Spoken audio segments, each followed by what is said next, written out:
لله نحمده ونستعينه ونستغفره ونعوذ بالله من شرور أنفسنا ومن سيئات أعمالنا من يهده الله فلا مضل له ومن يضلل فلا هادي له وأشهد أن لا إله إلا الله وأشهد أن محمدا عبده ورسوله يا أيها الذين آمنوا اتقوا الله حق تقاته ولا تموتن إلا وأنتم مسلمون يا أيها الناس اتقوا ربكم الذي خلقكم من نفس واحدة وخلق منها زوجها وبث منهما رجالا كثيرا ونساء واتقوا الله الذي تساءلون به والأرحام إن الله كان عليكم رقيبا يا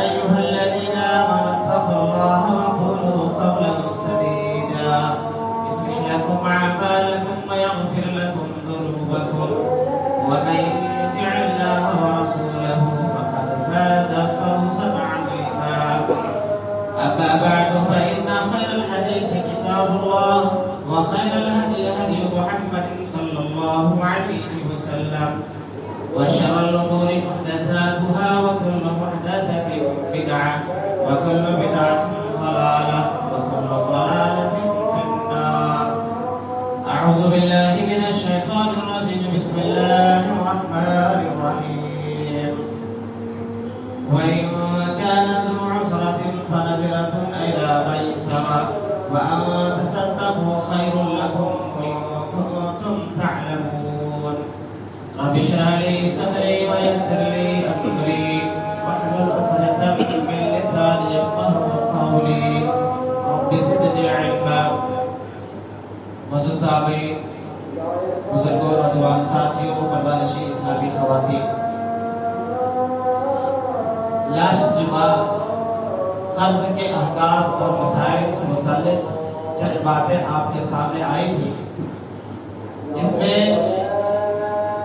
قرض لینے کے شرعی احکام سے متعلق یہ بات آئی کہ انسان شدید مجبوری اور ضرورت کے تحت قرض لے سکتا ہے لیکن ادائیگی کی سچی نیت ہو اور ادا کرنے کے امکانات اس کے پاس موجود ہوں. یہ چند شرطیں اور کنڈیشنز ہیں جس کے بعد انسان قرض لے سکتا ہے. اسی موضوع کو آگے بڑھاتے ہوئے چند باتیں اور ہم اور آپ جاننے کی کوشش کریں گے چونکہ قرض یہ معاشرے کی انسانوں کی ضرورت ہے. اللہ تبارک و تعالیٰ نے مال اعتبار سے ہر ایک کو ایک جیسا نہیں بنایا ہے. کسی کو اونچا بنایا ہے, کسی کو کمتر اور کمزور بنایا ہے. لہذا انسان کو ایک دوسرے سے قرض کے لین دین کی ضرورت پڑتی ہے. اور جس معاشرے میں قرض کا لین دین نہ ہو اس معاشرے میں سود کا دروازہ کھلتا ہے. لہذا قرض ایک ضرورت ہے لیکن مسئلہ یہ ہے عام لوگوں کو عام طور سے شکایت یہ رہتی ہے کہ ماحول ایسا بن چکا ہے اور اتنا پیچیدہ یہ مسئلہ ہو چکا ہے کہ ہم قرض دیتے ہیں تو واپس ملتا نہیں ہے. قرض دے کر کے انسان کو بھول جانا پڑتا ہے یا ملتا بھی ہے تو اس کے لیے بڑی پریشانی اٹھانی پڑتی ہے, بہت قسم کی باتیں ہوتی ہیں, پھر جا کر کے واپس ملتا ہے. اس میں کمی اور کوتاہی دونوں طرف سے ہے. لینے والے میں بھی کمی کوتاہی ہے, دینے والے میں بھی کمی کوتاہی ہے.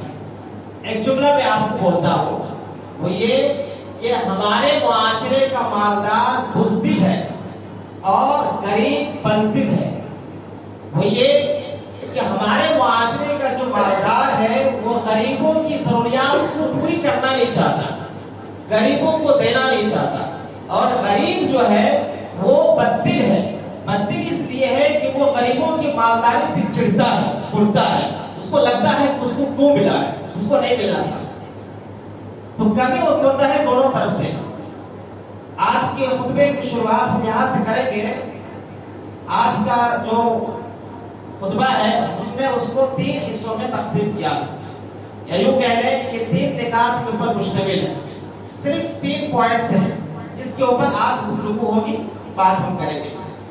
سب سے پہلا حصہ، سب سے پہلا پوائنٹ یہ ہے کہ اللہ تبارک و تعالیٰ نے مالداروں کو قرض دینے کے اوپر ابھارا ہے، ترغیب دلائی ہے اور بتایا ہے کہ قرض دینے کا کیا ثواب ہے. آخرت میں اس کو جنت ملے گی، آخرت میں اس کو میدان محشر میں اللہ کے یہاں عرش کا سایہ ملے گا، اس کی مغفرت ہو جائے گی.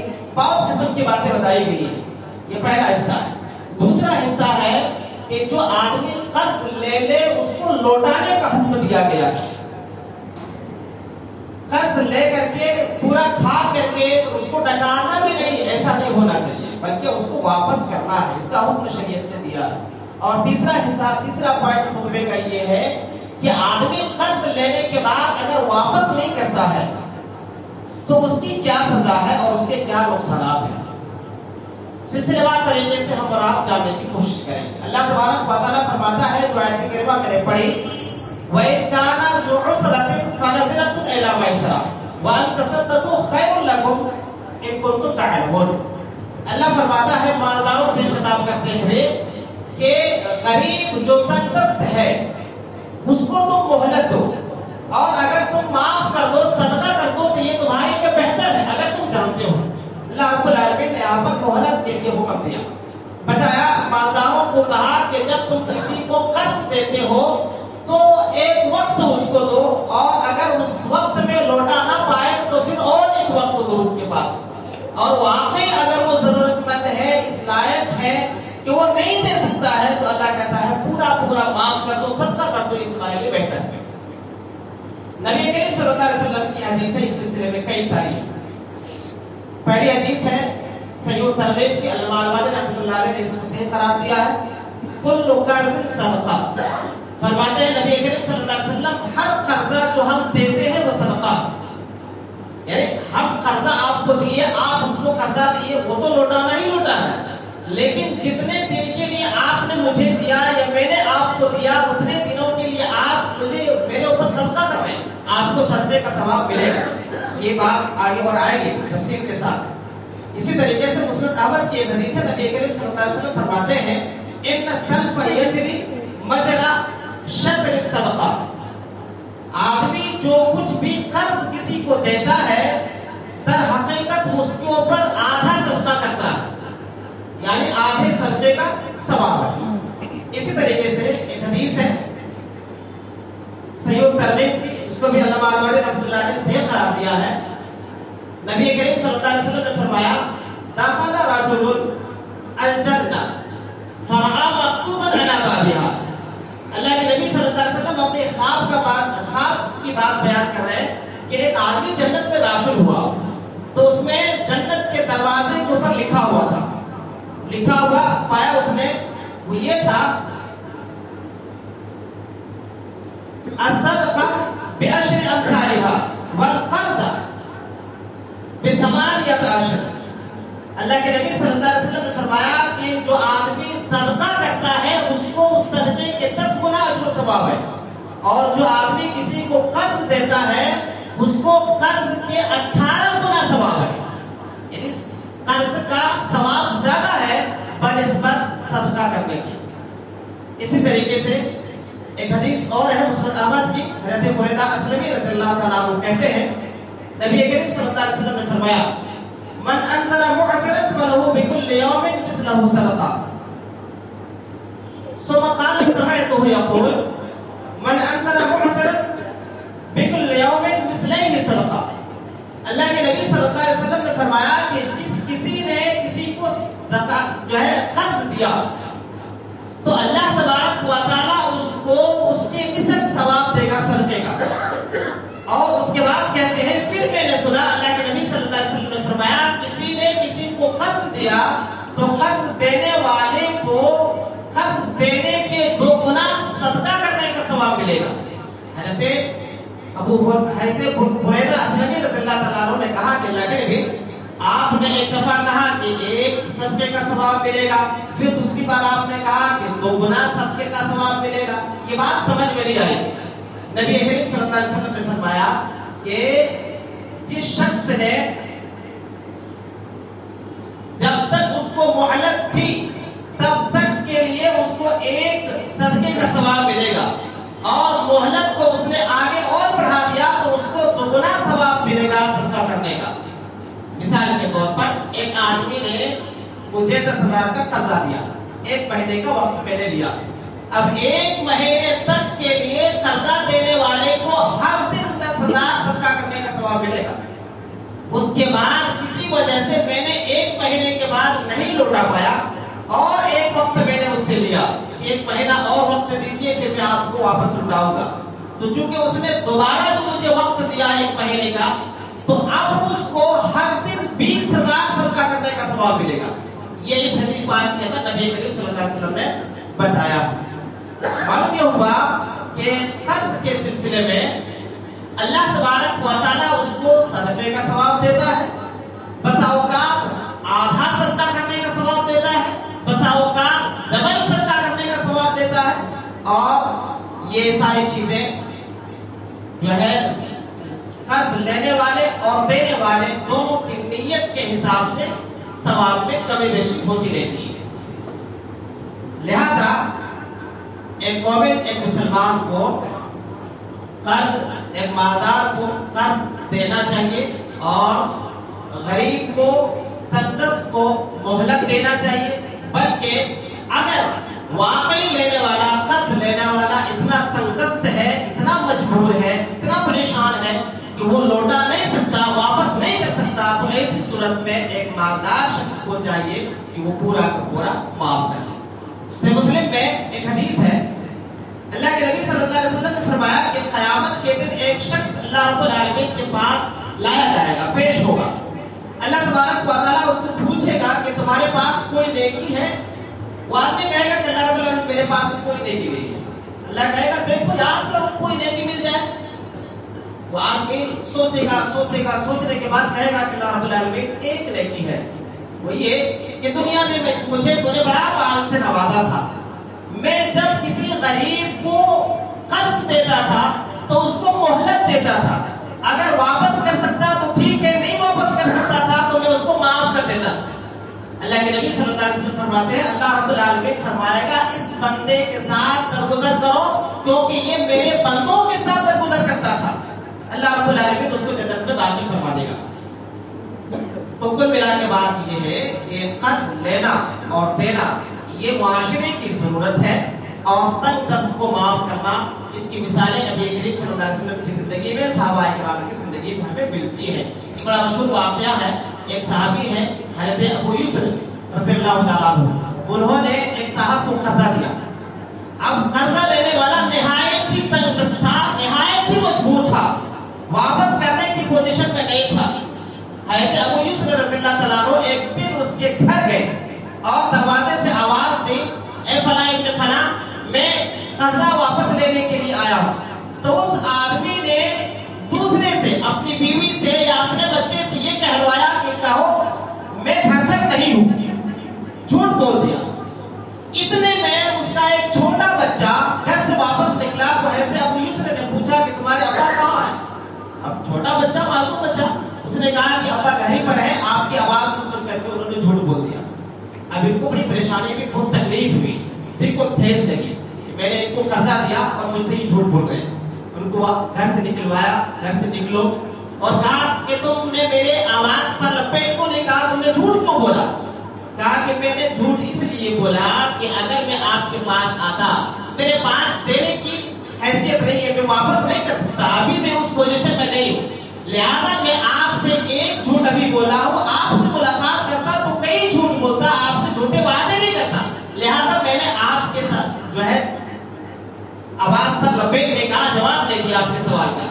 کہا کہ واقعی تم اتنا مجبور ہو؟ پتہ لگایا تو پتہ چلا کہ ہاں واقعی انسان بہت مجبور ہے، بہت تنگدست ہے. تو حضرت ابو یوسف رضی اللہ تعالیٰ عنہ نے کہا کہ دیکھو جو قرضہ میرا تمہارے اوپر ہے کبھی بن پڑے تو دے دینا، اگر نہیں ہوتا ہے تو جاؤ معاف کر دیا میں نے.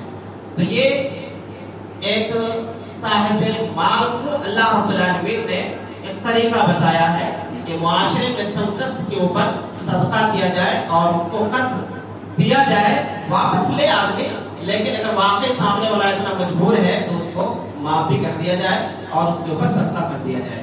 اب دوسرا حصہ اس خطبے کا ہے وہ یہ کہ قرض کی ادائیگی کا حکم اللہ رب العالمین نے دیا ہے۔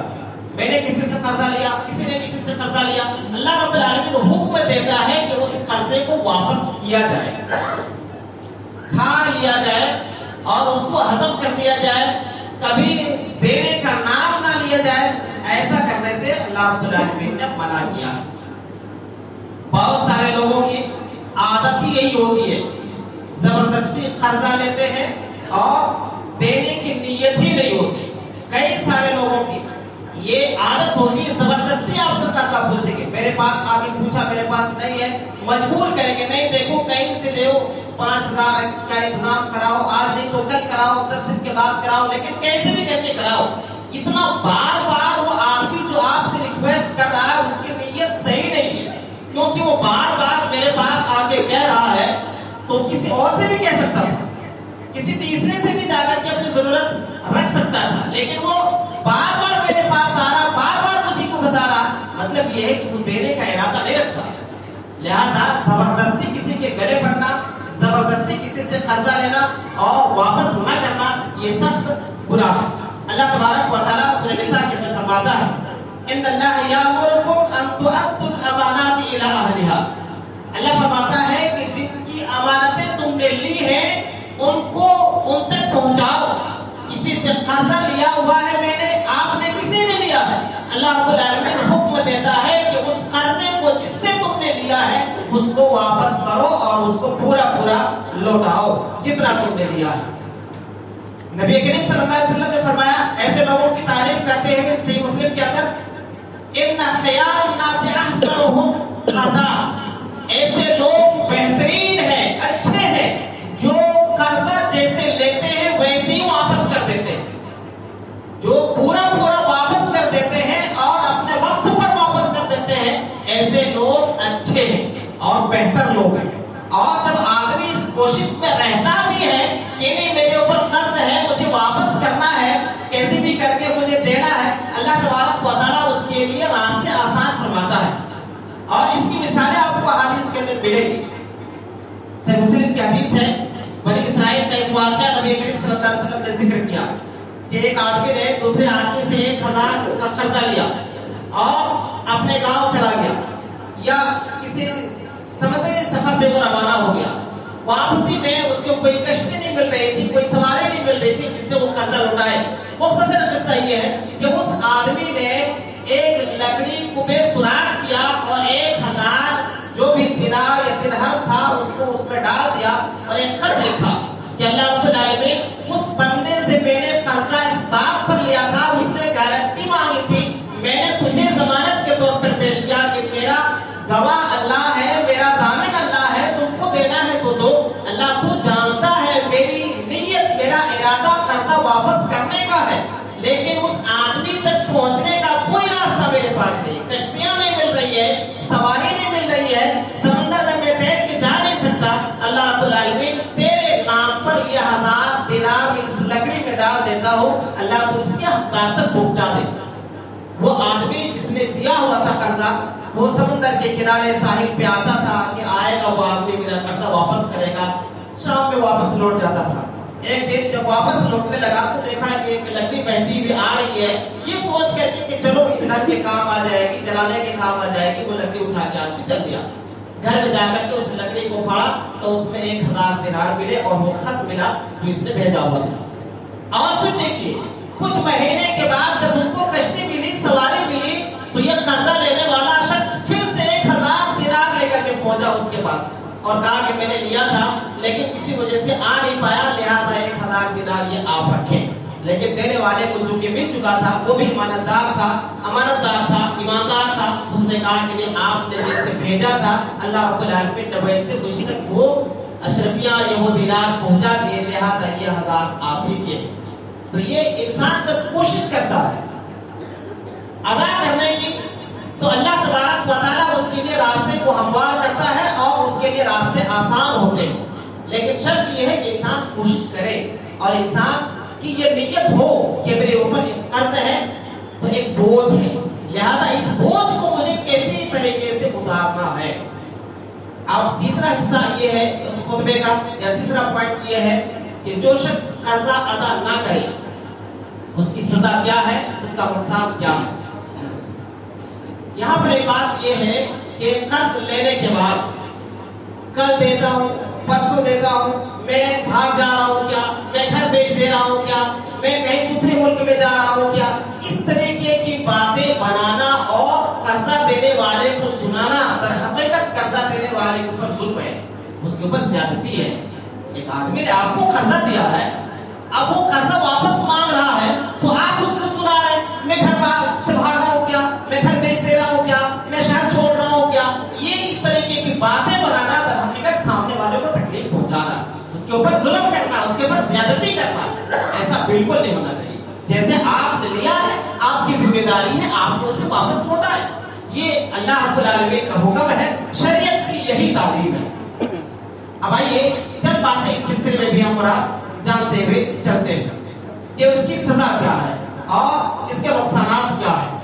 سب سے پہلے حدیث اس سلسلے میں یہ ہے صحیح بخاری کے ابو ہریرہ رضی اللہ تعالیٰ عنہ روی حدیث ہے، کہتے ہیں من اخذ یرید اتلافها اتلفہ اللہ، جو شخص اس ارادے سے قرض لیتا ہے کہ اس کو برباد کرنا ہے، اللہ تبارک و تعالیٰ لینے والے کو بھی برباد کرتا ہے۔ اگر کسی نے اس ارادے سے ہی قرضہ لیا ہے کہ یہ بڑا امیر کبیر آدمی ہے، بڑا مالدار آدمی ہے، یہ خرچ نہیں کرتا ہے، کیسے بھی کر کے لاکھ روپے مجھے لینے ہیں، بس لے لو ایک بار، پھر یہ میرا پیچھا کرتے ہوئے کرتا رہے، میں نے دینا نہیں ہے۔ اس ارادے سے کوئی شخص اگر قرضہ لیتا ہے کہ مجھے واپس ہی نہیں کرنا، اللہ کے نبی صلی اللہ علیہ وسلم فرماتے ہیں اللہ تبارک و تعالیٰ ایسے شخص کو بھی برباد کر دیتا ہے۔ آپ کا ارادہ، ہمارا ارادہ کسی کو برباد کرنے کا ہے، اللہ رب العالمین ہمیں بھی آباد نہیں رکھے گا۔ یہ بات جان کے چلنا چاہیے، کیونکہ یہ دنیا مکافات عمل ہے، آپ جیسا کرو گے ویسا پاؤ گے، آپ جیسا کرو گے ویسا بھرو گے، یہ دنیا کا اصول ہے، دنیا کا دستور ہے۔ لہذا انسان کو جو بھی کسی سے لیا ہے اس کو دینے کی نیت بھی ہو اور اس کے ادا کرنے کی پوری کوشش بھی ہو، اور لے کر کے یوں ہی گٹک لینے والا کبھی بھی خوش نہیں رہ سکتا، جیسے دوسرا پریشان رہے گا لینے والا بھی ویسے ہی پریشان رہے گا۔ یہ پہلی حدیث ہے۔ دوسری حدیث اس سلسلے میں سنن ابن ماجہ کی حضرت عبداللہ بن عمر رضی اللہ تعالیٰ عنہ کی حدیث ہے، نبی کریم صلی اللہ علیہ وسلم فرماتے ہیں من مات وعلیہ دینار او درہم قضی من حسناتہ لیس ثم دینار ولا درہم۔ نبی کریم صلی اللہ علیہ وسلم نے فرمایا کوئی شخص اس حال میں مرا کہ اس کے اوپر روپے پیسے کا قرض تھا، اللہ تبارک و تعالیٰ قرض دینے والے کو قیامت کے دن اس کی نیکیاں اٹھا کے دے دے گا، کیونکہ قیامت کے دن تو وہ درہم نہیں ہوں گے، روپے پیسے تو نہیں ہوں گے، انسان کی جیب خالی ہوگی، انسان کی بدن میں تو کپڑے ہی نہیں ہوں گے۔ اب قیامت کے دن میں نے کسی کا قرضہ لے کے کھا لیا، اللہ تبارک و تعالیٰ قیامت کے دن میری نیکیاں اس شخص کو اٹھا کے دے دے گا۔ یہ کتنی بڑی بدنصیبی کی بات ہوگی اور کتنی بڑی مایوسی کی بات ہوگی کہ ایک انسان قیامت کے دن نیکیاں لے کے جا رہا ہے، روزے بھی ہے، نماز بھی ہے، حج ہے، زکات ہے، ساری چیزیں، لیکن پتا ہے یہ چلا کہ میری نماز کسی اور کو دے دی جا رہی ہے، میری زکات کسی اور کو اٹھا کے دے دی جا رہی ہے، میرا حج کسی اور کو دے دیا جا رہا۔ انسان کو اس سے بڑی مایوسی کی بات اور اس سے بڑی بدنصیبی کی بات کوئی نہیں ہو سکتی، لہذا انسان کو اس بات کا خیال رکھنا چاہیے۔ تیسری حدیث اس سلسلے میں ہے، نبی کریم صلی اللہ علیہ وسلم فرماتے ہیں من مات وهو بریء من الکبر والغرور والدین دخل الجنہ۔ نبی کریم صلی اللہ علیہ وسلم نے فرمایا کوئی شخص اس حال میں انتقال ہوا کہ وہ کبر سے، بڑائی سے پاک تھا، وہ خیانت سے پاک تھا، وہ قرض سے پاک تھا، ایسا شخص جنت میں داخل ہوگا۔ ایک آدمی بڑا انتقال ہوا، اس نے زندگی میں کبھی بھی تکبر نہیں کیا، انانیت اس کے اندر نہیں تھی، دوسری چیز اس نے کبھی کسی کے ساتھ خیانت نہیں کیا، اور تیسری چیز کبھی کسی کے قرضے کو اس نے نہیں کھایا۔ اللہ کے نبی صلی اللہ علیہ وسلم فرماتے ہیں ایسا شخص جنت میں داخل ہوگا۔ اور ایک آخری چیز اس سلسلے میں نبی کریم صلی اللہ علیہ وسلم فرماتے ہیں، طبرانی کی حدیث ہے، علامہ البانی رحمۃ اللہ علیہ نے اس کو صحیح قرار دیا، حضرت میمون بن مہران رضی اللہ تعالیٰ عنہ اس حدیث کے راوی نبی کریم صلی اللہ علیہ وسلم نے فرمایا ایما رجل استدان دینا، کسی آدمی نے کسی سے قرضہ لیا اور اس قرضے کو اس نے لوٹایا نہیں، لا يريد ان يؤدي الى صاحبه حقه وخدعه اخذ ماله، اس نے قرضہ لوٹایا نہیں بلکہ اس مال کو اس نے کھا لیا دھوکے سے۔ اب ظاہر بات ہے قرضہ نہیں دیا تو اس نے جو قرضہ لیا تو اس کا ارادہ ہی تھا کہ واپس نہیں کرنا، تو قرضہ لیا اور اس کو واپس نہیں کیا، دھوکے سے اس کا مال کھا لیا۔ نبی کریم صلی اللہ علیہ وسلم فرماتے ہیں قیامت کے دن اس کا حال کیا ہوگا، وَمَاتَ وَلَمْ يُؤَدِّ إِلَيْهِ لَقِيَ اللَّهَ وَهُوَ سَارِقٌ، وہ قیامت کے دن اس حال میں ملے گا کہ وہ چوروں کے سب میں کھڑا ہوگا، وہ چور ہوگا قیامت کے دن اللہ رب العالمین سے وہ چور بن کر کے ملے گا۔ اللہ اکبر، یہ کتنی شدید وعید ہے کہ ایک شخص قرضہ لیتا ہے اور قرضہ کو واپس نہیں کرتا اور اس کی نیت، اس کا ارادہ بھی واپس کرنے کا نہیں تھا، ایسی صورت میں اس کا انتقال ہوتا ہے، وہ مرتا ہے۔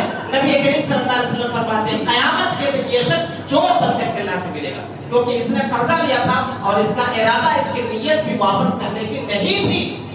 اگر نیت ہوتی تو اس کو واپس کر کے جاتا، نہیں کر کے جاتا، اپنے اولاد کو کم سے کم وصیت کر کے جاتا، بتا کے جاتا، ڈائری میں نوٹ کر کے جاتا، چھوڑ کے جاتا کہ نہیں فلانے شخص کا میرے اوپر اتنا قرضہ ہے، اس کو واپس کر دینا۔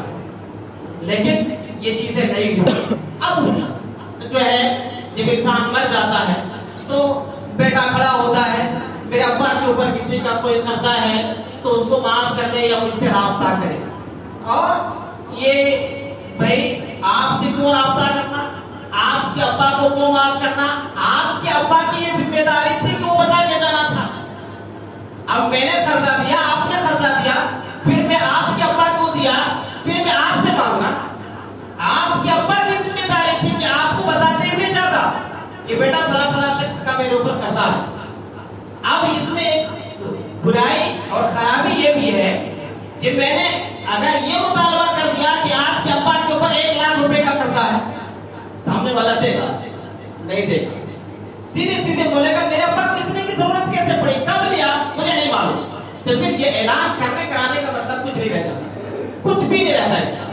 لہذا انسان کو اپنی زندگی میں ان چیزوں کے بارے میں بڑے احتیاط کے ساتھ کام لینا چاہیے، اور انسان کو اس سلسلے میں قرضے کی بات آئی تو ایک آخری بات یہاں پر یہ ہے کہ انسان جس کی شادی ہو گئی، جس کی شادی ہونے والی ہے، مہر بھی ایک قرض ہے، مہر بھی ایک قرض ہے۔ اس میں ہمارے معاشرے میں بڑی لاپرواہی ہے، بڑی کوتاہی ہے۔ انسان کو یہ مہر یوں ہی لائٹ نہیں لینا کہ یہ بس میری بیوی ہے تو دینا ہے تو ٹھیک ہے، نہیں تو نہیں دینا۔ اس میں ہر حال میں اس کو ادا کرنا چاہیے۔ اب اس میں ایک بات یہاں پر میں اور ایڈ کروں کہ بیٹا میت کے سامنے، باپ کے جنازے کے سامنے ٹھہر کے اعلان کرنا ہے کسی کا قرضہ ہو تو مجھ سے رابطہ کرے، ارے بھائی آپ کی اماں کا قرضہ سب سے پہلے ہے، اس کو آپ ادا کرو نا، اس کی کوئی فکر ہی نہیں، دوسروں کو آپ اعلان کر رہے ہیں کہ کس کا قرضہ آؤ تو اسے مطالبہ کر کے لے جاؤ۔ یہ جو معاشرے میں چلتا ہے، پوری زندگی بیوی کا مہر نہیں دیتا اور مرنے کے بعد مردے کے سامنے اماں اپنے شوہر کو معاف کر دو، اب گزر گئے تھے انہوں، اب کیا کرتے ہیں۔ یہ معاف کرنا نہیں کرنا یہ عورت کی ذمہ داری تھی، پوری زندگی انہوں نے معاف نہیں کی، مرنے کے بعد کیا معاف کریں گے، خواب معاف کریں گے۔ اب اس میں ہر آدمی کو جس نے بھی مہر نہیں دیا ہے وہ جلد سے جلد کوشش کرے کہ مہر اپنی بیوی کا جو حق ہے، ایک قرض ہے، اس کو دے آدمی۔ اور اس میں عورت کی بھی ذمہ داری ہے، وہ یہ کہ اگر واقعی اس کا شوہر بہت کمزور ہے، بہت غریب ہے، نہیں کماتا ہے، کیسے کر کے گزارا ہوتا ہے، ایسی صورت میں بیوی کو بھی چاہیے کہ اپنے دل کو کشادہ کرے، چوڑا کرے اور کہے اپنے شوہر سے کہ چلو جو مہر تھا اس کو دینے کی ضرورت نہیں ہے، میں نے معاف کر دیا، کیونکہ آپ کو معلوم ہے کہ آپ کے شوہر کی حالت کیا ہے اور کس دور سے وہ گزر رہا۔ تو بہرحال لیکن معافی تلافی کا معاملہ زندگی کو ہونا چاہیے، اور اس میں انسان کسی کے اوپر کوئی پریشر نہیں ڈال سکتا، دباؤ نہیں ڈال سکتا۔ ہم کسی سے قرضہ لیے تو سامنے والا اپنی مرضی سے معاف کرے گا، میرے کہنے سے یا کسی اور کے کہنے سے وہ کیوں معاف کرے گا؟ اگر ایسا ہوتا ہے تو در حقیقت اس کے اوپر ایک پریشر آپ ڈال رہے ہیں یا ایک دباؤ ڈال رہے ہیں اور وہ اس دباؤ میں مجبوری میں انسان معاف کرتا ہے. بہرحال قرض کے سلسلے میں یہ سب چیزیں ہیں کہ انسان ایک ضرورت ہے قرض لینا معاشرے کے انسانوں کی، لہذا قرض کا لین دین ہو لیکن صحیح وقت پر اس کی ادائیگی بھی ہو، اور اہل مالدار جو لوگ ہیں، غنی لوگ جو ہیں، ان کو چاہیے کہ وہ تنگ دستوں کے ساتھ سہولت اور نرمی کا برتاؤ کریں، اور ان سے ممکن ہے مناسب ہے تو قرض خواہوں کو معاف کر دیں، یہ اس کے لیے اور بہتر ہوگا. اور ہر انسان کو جس کے اوپر کوئی قرض ہے، لین دین ہے، تو اس کو اپنی زندگی میں اس کو پورا کا پورا ختم کرنے کی کوشش کرنی چاہیے. اس جتن پہ انسان کو رہنا چاہیے. انشاءاللہ اس کے لیے راستے آسان ہوں گے، اللہ رب العالمین اس کو آسانی فرمائے گا. لیکن انسان کی نیت اگر بری ہے، گندی ہے، واپس نہیں کرنا ہے، تو ایسی صورت کو آخرت میں عذاب کے سلسلے میں تیار رہنا چاہیے، اور اللہ رب العالمین کے یہاں سزاؤں سے دو چار اس کو ہونا پڑے گا. اللہ تعالیٰ سے دعا ہے اللہ تعالیٰ ہم سب کو کتاب و سنت کو سمجھنے، اس کے مطابق زندگی گزارنے کے توفیق عطا فرمائے. اللہ تعالیٰ ہم سب کو ایک دوسرے کے حقوق کو ادا کرنے، ایک دوسرے کی ذمہ داریوں کو سمجھنے کے توفیق عطا فرمائے. الہ العالمین ہم تمام کو اپنے معاملات میں، اپنے لین دین میں شفافیت اختیار کرنے کے توفیق عطا فرمائے. الہ العالمین ہم سب کو جب تک تو اس دنیا کے اندر زندہ رکھیں، ایمان اسلام توحید پر زندہ رکھنا. جب بھی ہمارا خاتمہ ہو، خاتمہ بالخیر، ایمان اسلام توحید پر ہمارا خاتمہ فرمانا. آمین ثم آمین. واخر دعوانا الحمد للہ رب العالمین.